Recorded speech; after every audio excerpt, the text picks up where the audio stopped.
Thanks for downloading this week's episode of the Mental Health Book Club podcast. Before we get started with the main episode, I'd like to draw your attention to some research from the University of Melbourne. They are calling for participants to take part in a research study called Social Media, Young Adults and Wellbeing.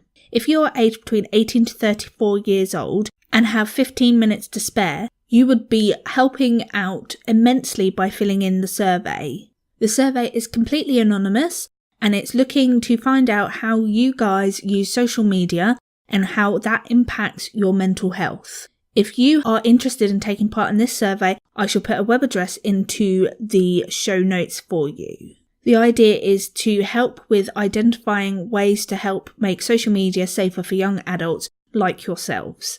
I've taken the survey because I am just in that bracket, woohoo! And it did take about 15 minutes, and it asked lots of different questions about your use of different social networking, whether you use blogs, whether you use wikis, all of those kind of things. So if you feel that you can help out, just click the link in the show notes. Hello and welcome to the Mental Health Book Club podcast with your hosts Sydney Timmins and Becky Lawrence. We would like to take this opportunity to let you know that we will be covering a diverse range of mental health topics that may be distressing to some listeners.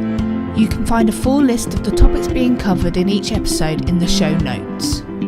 Please check the show notes before listening to any of our episodes. Welcome to the Mental Health Book Club podcast with me, Sydney Timmins. And today, joining me on this podcast is the Secret Psychiatrist.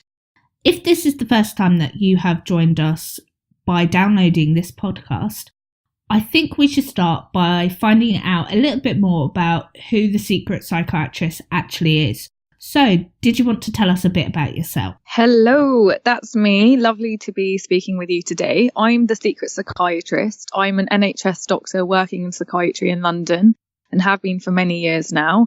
I am an avid traveller volunteering with medicine abroad and psychiatry, and I write on my website www.thesecretpsychiatrist.com, and I'm also found on Twitter, Instagram and Facebook as the Secret Psychiatrist. Brilliant. So you actually reached out to me and asked if you could come on the podcast. I did a happy dance. So did I. Was like, yay! So there's some dancing going on.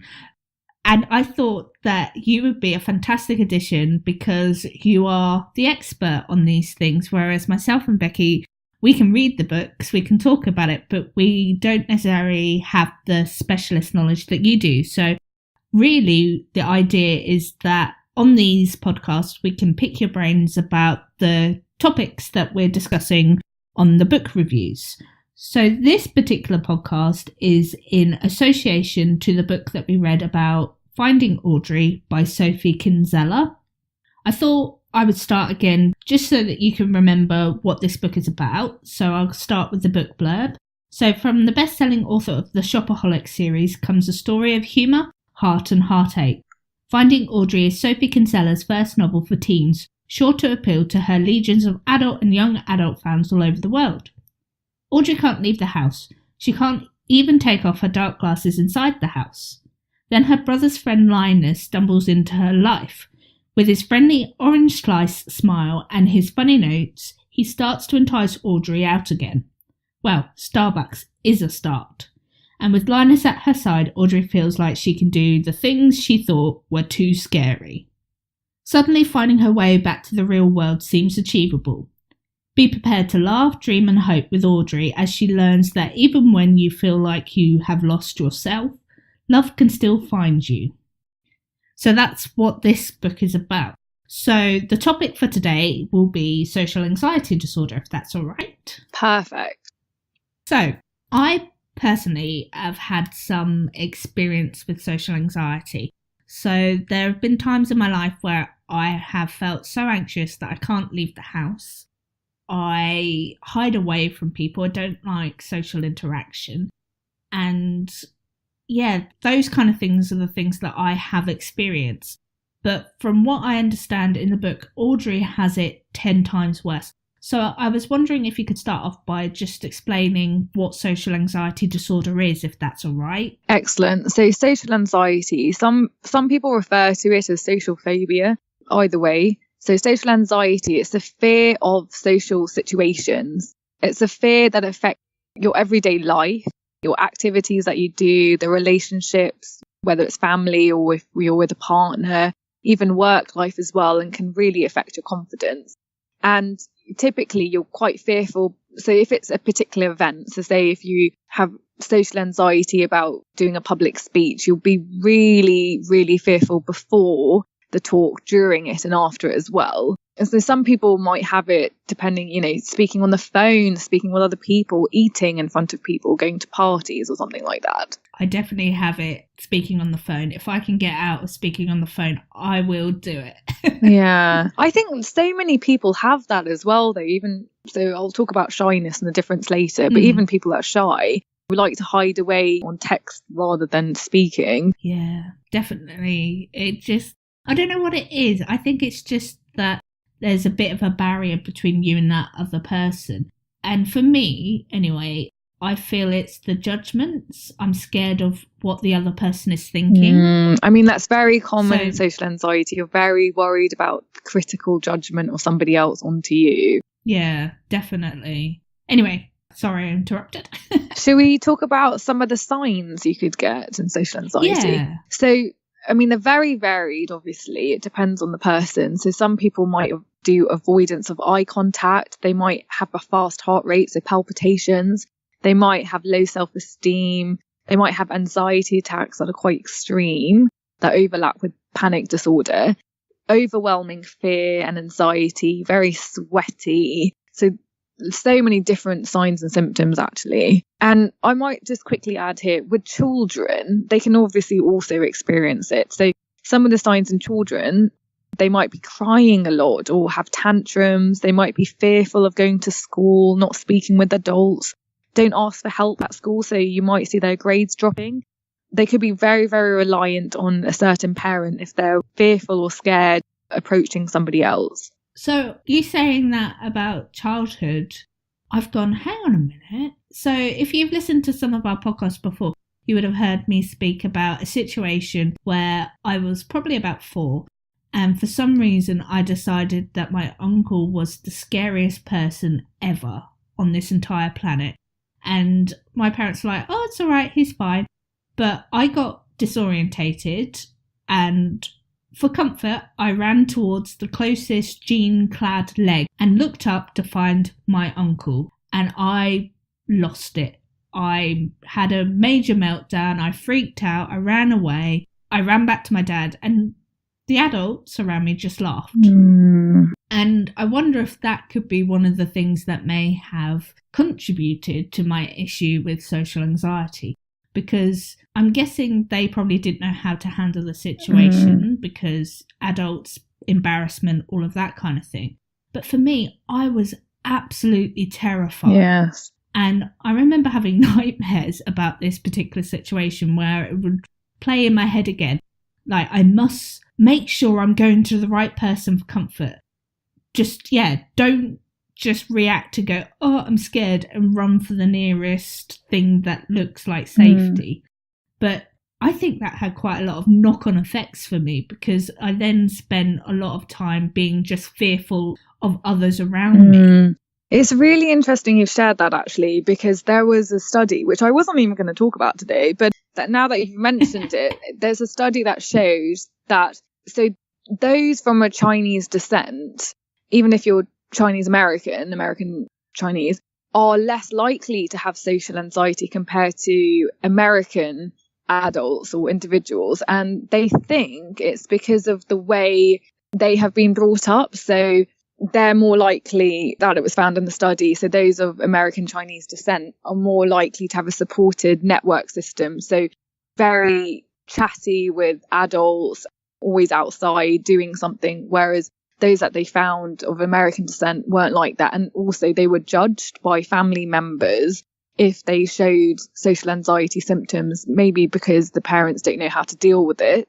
And so they felt quite judged and criticised and excluded. And therefore it just continued because it wasn't dealt with in a supportive manner. Oh, that's fascinating. And I actually might just talk about, now that we've spoken about this, causes. So the causes of social anxiety is really unclear because there's not great research into it, but they kind of put it down to possible environment, inheritance, and genetic influence as well. So it could be, like I said, how you've been brought up by your parents and how they deal in that sort of situation. So as I said in another podcast, if you get very overprotective parents, then they're going to make you believe that the world is really, really scary. And so you get really afraid, possibly, of going outside. And then you might be more at risk of having social anxiety because your social development isn't as healthy as it could be for a child growing up with parents that influence their children to go outside. And this is, an example,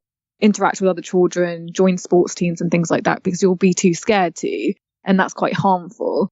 Also, genetically, it's common sense, really. If you have a first degree relative, so if your mum or dad or your sibling, even your child, has social anxiety, you're also at more risk of it, twice as more likely, really. Really? And if you're a twin, especially if you're identical twin, your chances is 50% also greater if that twin also has it. So genetics plays a risk of it as well. And I mean, I'll go into it when I talk about developmental children in another episode, but genetics, the signs of behavioral inhibition, being more introspective and fearful of nature can increase your chance as well. But we'll go into that in more detail another time. And also having negative experiences, so bullying, trauma, being ignored, whether it's from parents or others, dealing when they see the signs within you that you've got social anxiety can increase also you carrying on to have social anxiety. Wow. So there's so many things really that are coming into play that can cause someone to end up having issues with social anxiety. Absolutely. It's multivariate. So how would we go about treating it? So what kind of things, so for example, that I can do to help me be able to function better in society? So cognitive behavioral therapy is really excellent.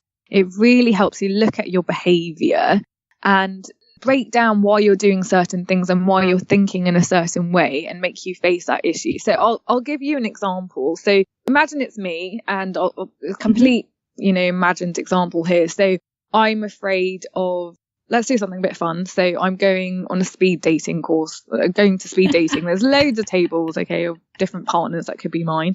And I'd be out the door. I'm sorry, I'd be like, yeah, no. Perfect. So it's a perfect example. So let's imagine I've got social anxiety with this particular thing here. I'm going to be thinking, I'm not interesting. No one's going to look at me. I'm not pretty enough. I've got nothing to talk about. What am I going to talk to them for 5 minutes? And then you'll go into the whole, I can't cope. I'm not going to cope in this situation. What am I going to do? What am I going to say? And then you'll get the physical symptoms. I'm going to start sweating. My heart's going to be pounding. I'm going to be overwhelmed, feeling a bit faint. Then you're going to be in that situation. So I'm sitting there at the table and I'm thinking, oh my God, now they can see I'm sweating. I can't cope. I look really stupid now. And then I'll go into the safety behaviours. I won't look at them. No eye contact. I might leave. I might freeze. I might not even approach the next table. Then I'm going to be thinking after the event, oh my gosh, I didn't cope. I was really stupid. I was sweaty. I completely failed at that. So that's going to be my vicious sort of cycle all the time. So cognitive behavioural therapy really looks at this cycle, what you're thinking, what you're behaving, what your mood is and what your behaviour is, and really looks in detail why that's happening, where that's come from, if there was anything that triggered that, and how to break that cycle. So that's excellent. Also, some people try psychotherapy. So that's sitting with a clinician, and it really looks into your past and how the past has affected your present and why that's influencing your behaviour now with social anxiety. Medication, well, I mean, there's varied evidence here. CBT is better. You shouldn't really need medication unless you've got certain physical symptoms. But CBT are bad protocol, really. So CBT is the best, really, in dealing with social anxiety disorder. So how would you go about accessing that CBT? So if you're starting to see that you're having some of the signs and symptoms you spoke about, where would people go to get the help that they need? Right, so there's so many different access routes. So if you're at school, university, your GP, if you're already under the mental health services, they can do that. You can even go online and self-refer yourself. And if you're quite fearful of meeting someone weekly, then you can even do online CBT. So it makes it more friendly for you. So you can also find that on the NHS websites as well. Wow. I didn't even know that there was something available online. So if you really did have that fear of getting out and seeing someone and worrying about all of their judgments on you, that you could do it via computer screen. Kind of that makes it a little bit easier if you do have social anxiety. Now, I did it again. I went on Google. Oh no, I don't want to hear this again. You're like, stop it. But in some ways, the reason why I do this is because most people probably get their information by Googling it. We do live in that world now. We do, unfortunately. So I thought I would Google again what kind of myths are associated out there with social anxiety. Mm-hmm. And so I've come up with a list. So I was going to chuck them out there and see what you thought. Okay, let's go. Myth number 1.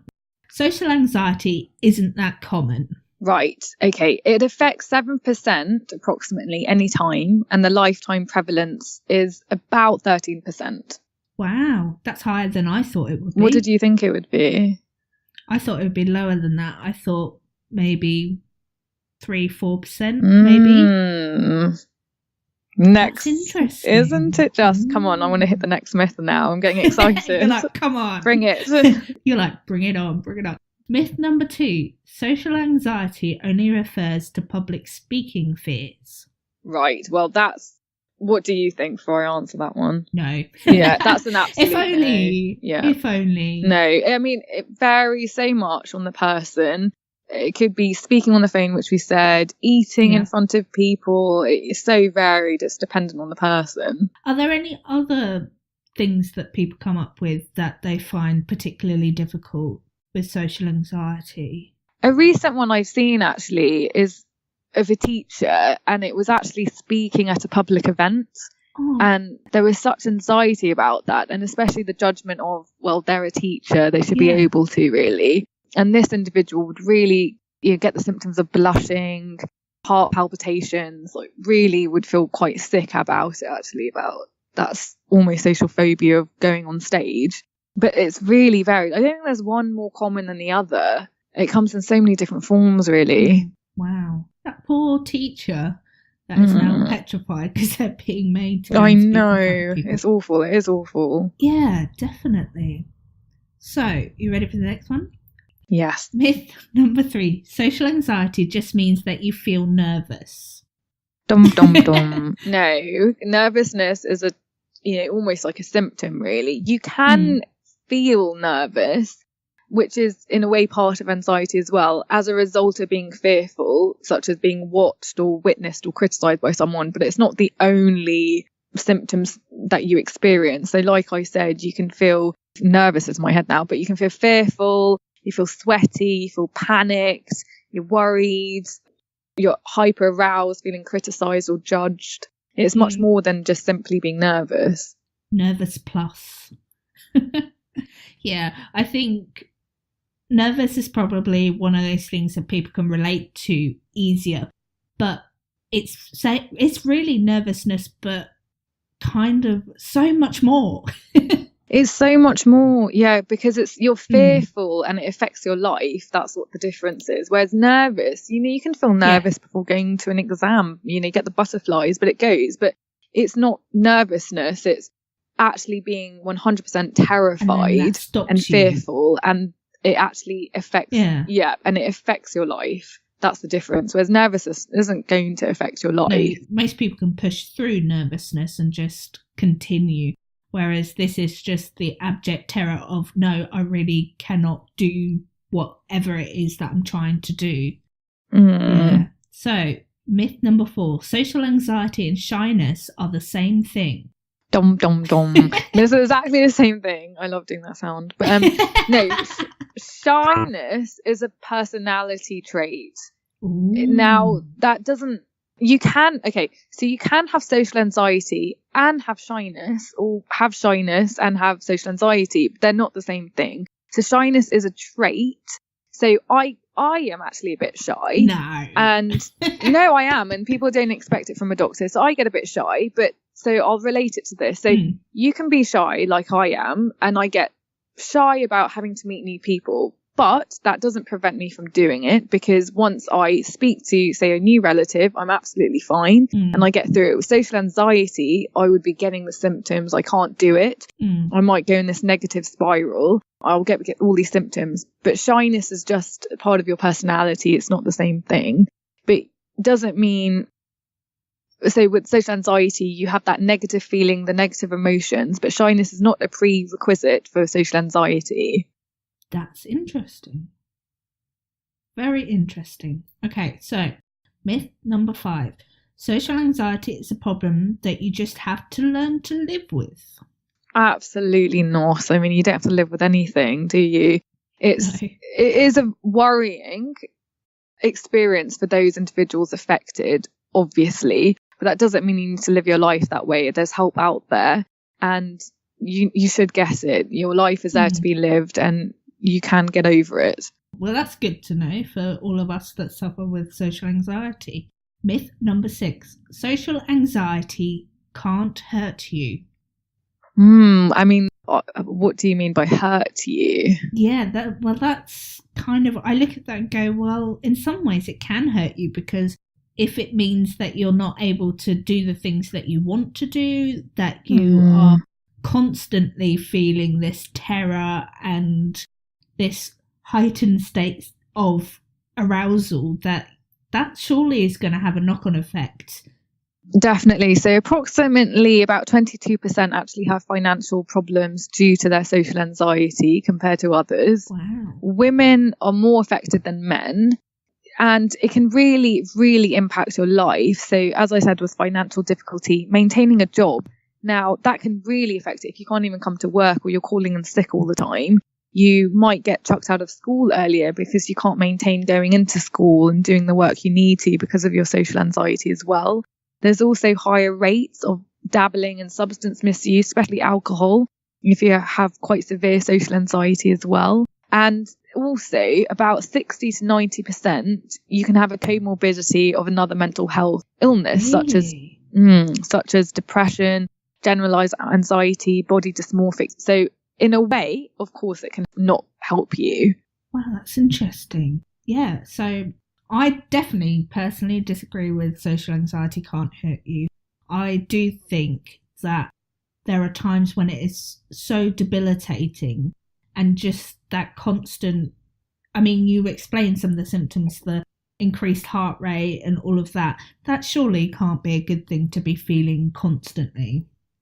No, of course not. I mean, how that must feel for a person subjectively, your heart pounding all the time. I mean, people deal with it and have different symptoms, of course, but that is debilitating. That will affect your life, and that is something that you shouldn't have to live with. No, and there is help available, and there are effective treatments out there. Definitely. I mean, people need to remember you don't need to be living with these false beliefs and these negative thoughts about yourself. Definitely not. So, myth number 7, social anxiety is just an excuse. Absolutely not. And I think if anyone says that, I'd like to talk to them in person. I'll send them your way. Thank you. Yeah, it's not an excuse. It is extremely difficult to live with if you are suffering with it. Don't let anyone out there tell you it's just an excuse. We'll come and sort them out. No, exactly. Do you know what the problem I think is? If people can't, and this is I think one of the main things with mental health, if people can't see it, they don't believe it. Just because someone's experiencing it and you might not be able to see it firsthand, that doesn't mean that person's not going through that situation. Yeah, no, definitely. Just because I also think that it's very difficult if you've never suffered with any kind of mental health issue, be it anxiety, depression, or things that can get even worse as they progress. I mean, you don't fully comprehend what it is another person is going through. And no, absolutely. Yeah. I don't know how we can get that message out there that it is really quite serious unless people like us talk about it and give you insights into what it is like to have these different conditions. No, absolutely. I think people are being more educated, especially mental health is becoming much more popular to talk about recently, which is absolutely wonderful. I'm really happy about that.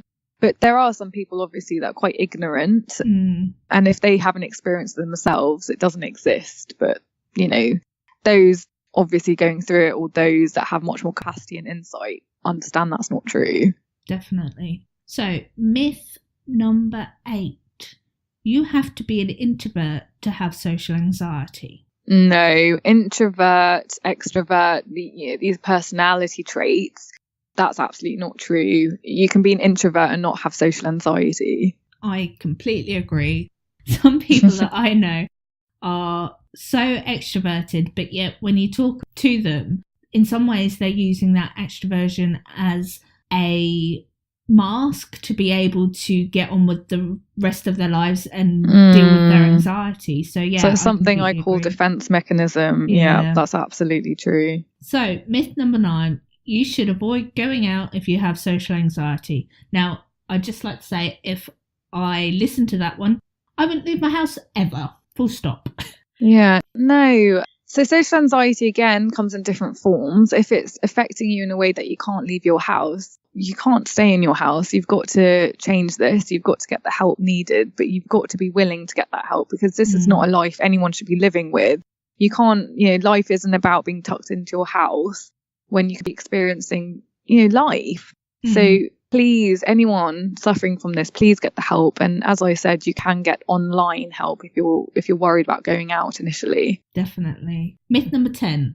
This is my favourite, probably because I've had issues with this myself, but alcohol will help.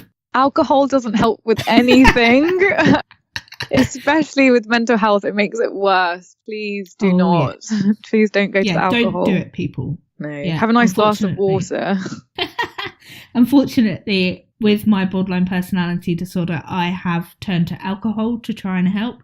It didn't work. It just made things 10 times worse. No, it will make things worse. So, myth number 11. Social anxiety only comes from trauma. No, that's not the case. Causes, as I said, are completely different. Everyone, it might happen for a different reason. It might be environmental, genetic, influence, so many different things. So, no. No. Myth number 12. I feel like I'm in Wimbledon and hitting these myths out with a back racket or something. I'm like, they're just going to knock this one at you. Yeah. Okay, so myth number 12. It is just a teenage thing. Right. If so, well, I'm still a teenager. No.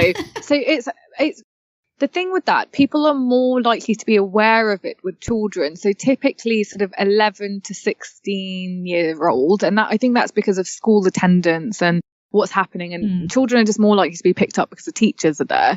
You can get it at any age. It's unlikely. You can get it at any age. It's less likely to get it after about 25 years old, but you can still get it. That's interesting. I don't know. I probably had it a long time before 25, unfortunately. Yeah. But I probably, I can understand why it might be less the later on you get in age, because you have developed better coping skills with these things.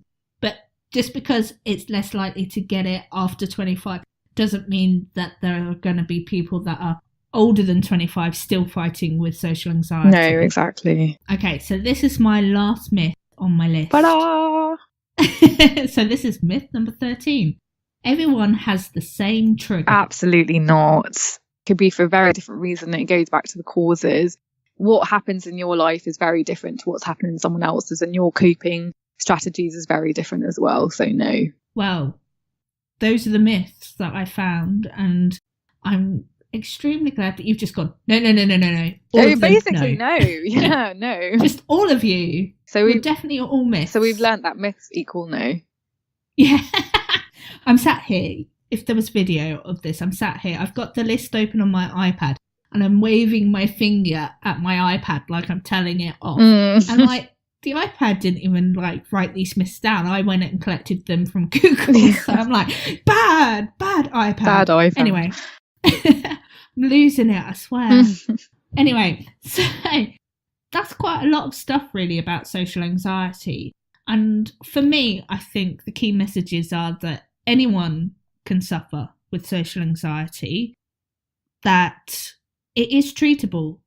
I think that's another huge main thing. There are lots of different things that can be done to treat this if you're willing to go out and access it. And I think that's probably one of the most difficult things to do, particularly if you are feeling that anxious about everything. You kind of have to make that step to say, no, this isn't what I want my life to be. Of course. And I always say the first step is a harder step, but that's halfway, I think, to getting the help you need. Definitely. To be honest, I think that's more than halfway, just acknowledging it in that first instance and going, yes, I need more help. Yeah. So there's one thing that I wanted to ask, and this is in some ways kind of a sidebar, but I like that.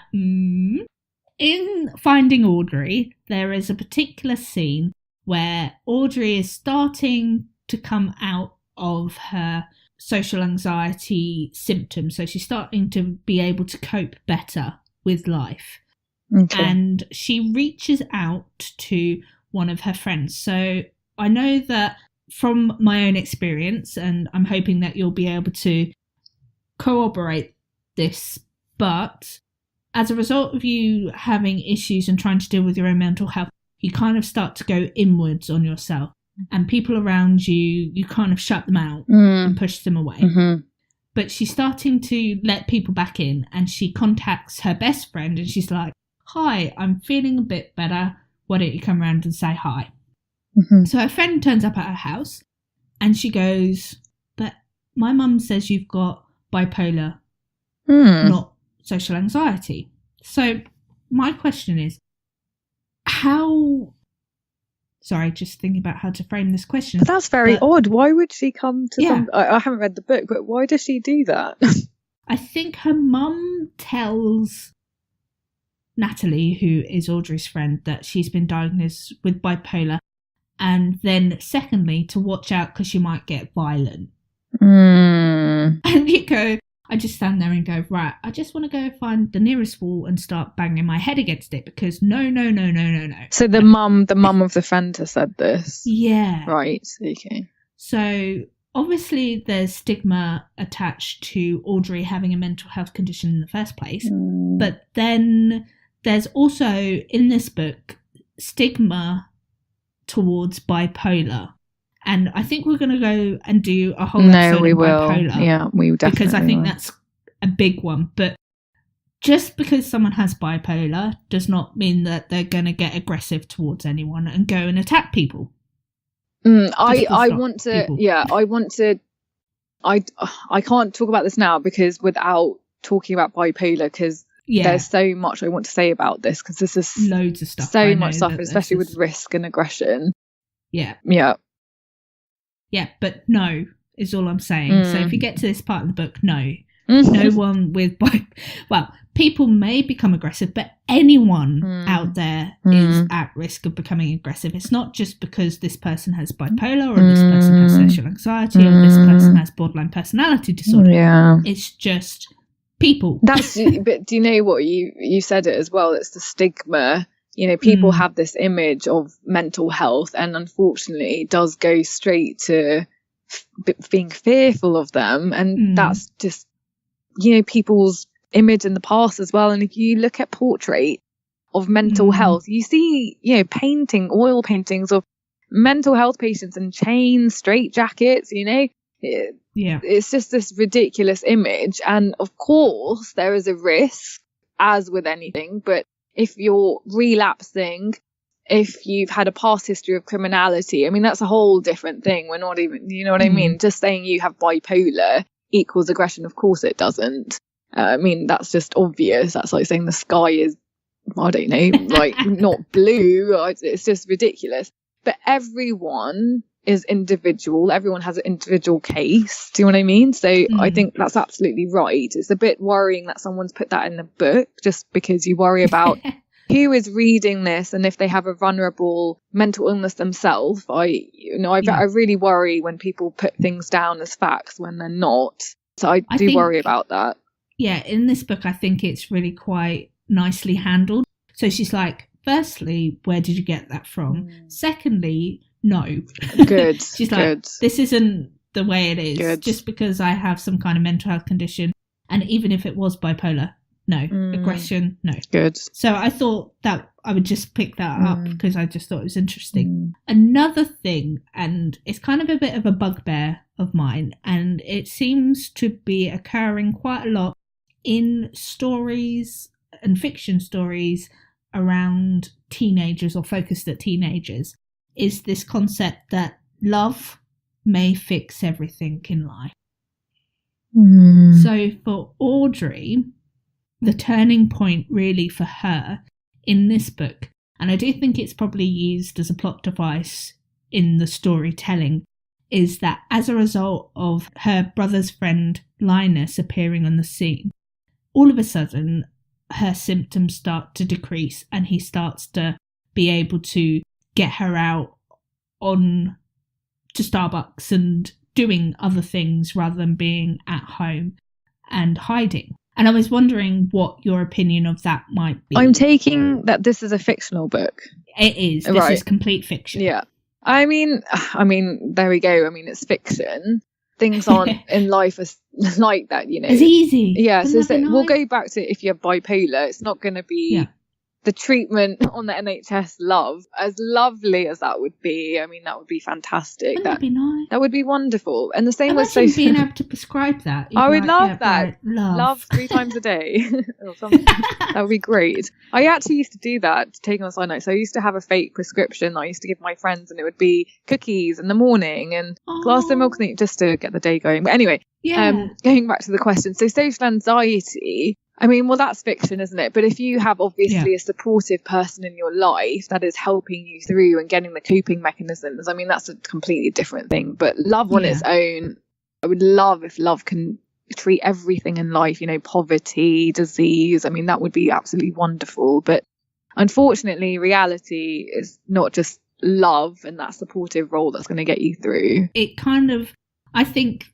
that in some ways for people with mental health, some of it or most of it really has to come from you. And as you said, supportive people around you is fantastic. But if you aren't motivated to change, then nothing is really going to change. Absolutely. And I mean, we'll go in a whole different topic about sectioning and capacity assessments because there is a lot people, and we've said this before, there's a lot people can do with mental illness. For instance, substance misuse is seen in psychiatry. Now, no one is telling you to take the drugs. No one is telling you to drink the alcohol. And I'm not judging anyone. Of course, there's situational circumstances, but there is so much you can do yourself to even prevent mental illness. But some people are going to be prone to it no matter what anyway. And that's a different story. But there is so much, like you said, you can do yourself. And that's why mental illness goes so hand in hand with the doctor. You know, it's an equal thing, but so much relies on yourself as well. Yeah, and maybe we should do an episode purely on self-care and things that everyone can do to help with their own mental health. How does that sound? That sounds great. And I think something people are so interested in, aren't they? You know, what kind of daily things to do as well. So that sounds great. Cool. Well, there's another one for the list. Gosh. Oh my goodness, our list we'll be keeps here getting for bigger. Years, won't we? Oh, those poor people that listen. No, they love we it. hope you're enjoying this. Exactly. We hope you're enjoying this. So, I think, was there anything else that I was going to mention? Don't think so in association with finding Audrey, unless there's anything you wanted to add to the things that we've spoken about. No, I just want to make it clear to anyone listening that hasn't read the book. Obviously, social anxiety is not bipolar. That's completely separate, and we'll discuss that another time. And if you have mental illness, again, that does not mean you're an aggressive person. So just want to make that clear. Although, just because this is me, there are times when I have been aggressive, but that doesn't necessarily mean that it was just because of my mental health. There was a variety of factors. No, exactly. Things aren't black and white in mental health. So what I'm saying is, if only they were. No, I know. So even if you have mental illness, doesn't mean you're aggressive, but that does not mean you might not have aggressive traits in your person, if that makes sense. That does make sense. Okay, good. That does. Well, thank you so much for coming on and talking to us about social anxiety. If you guys out there have any additional questions or queries, if there's any other things that you want to know about, particularly in terms of mental health, let us know. We'll add it to our list. We might not get to it straight away, but we will get there. And we hope that you have a good week. And I'm hoping that the Secret Psychiatrist might be able to end us with, it's okay to not be okay. And if you're not okay, talk. Exactly. If you aren't okay, the best thing for you to do is find someone that you can trust and rely on and talk about it. And we are here for you guys. So talk to us if there is no one that you can turn to. But anyway, have a fantastic week and we'll be back soon. Bye.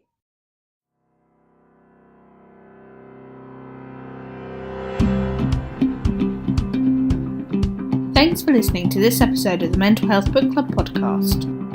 If you need additional help with your mental health, please contact the Samaritans on 116-123, which is a 24-hour helpline. And if you need additional information about mental health issues, please visit Mind at mind.org.uk. Our next book will be Sugar by Deirdre Riordan Hall. If you'd like to find out more about the MHBC podcast, please visit our website, mentalhealthbookclub.com. We really hope that you enjoy this podcast and we would like to hear what you think. Please head over to Twitter and follow us at MHBC_podcast, or head over to Facebook and follow our Facebook page, which is Mental Health Book Club. If you would like to show your support further, please share us with your family and friends and leave us a 5-star review wherever you get your podcasts. We are now on Patreon. Please head over to patreon.com/MHBC to donate as little as $2 a month to the Mental Health Book Club podcast. As a result of your donation, you will get early access to some of our episodes, you will get specific episodes that are only for patrons, and you'll be eligible to be entered into free prize draws.